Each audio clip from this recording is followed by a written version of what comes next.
I was on Instacart, and it was right when COVID happened, which in Charlottesville, man, if I could go back to a date and time, the day COVID happened, I would have signed up for Instacart because everybody was afraid of going outside. And, there's a large older population in Charlottesville who's like, hey, what do I do now?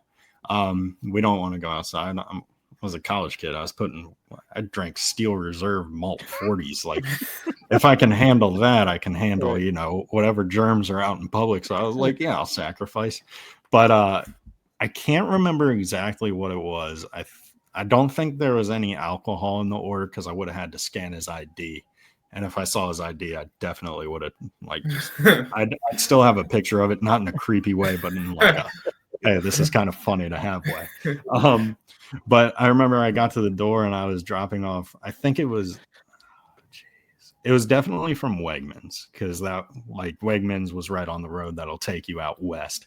And I can't even remember where exactly it was, but probably a good thing I don't remember where customers lived. I don't want to talk about DoorDash drivers knowing that. But I remember I took the order out, and I think it was his wife who answered the door, and I was wearing UVA baseball stuff because I was trying to get extra tips. I'll shamelessly admit that. Of course.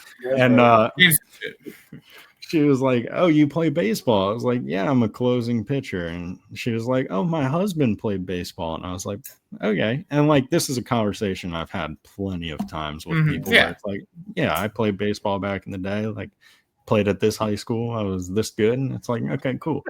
And she goes, let me go get him. And I was like, okay. And I was like, I'm going to fight for this tip. I will find a way. And he just came strolling around the corner, and I was like, yeah, your husband did play baseball. He yes. And I was like, it was just really cool to meet him. I was like, hey, nice to meet you. I was completely starstruck. I was delivering groceries. I was not expecting to get to talk to a baseball mind like this. I should have picked his brain and asked some questions because I feel like that probably would have helped me in my career.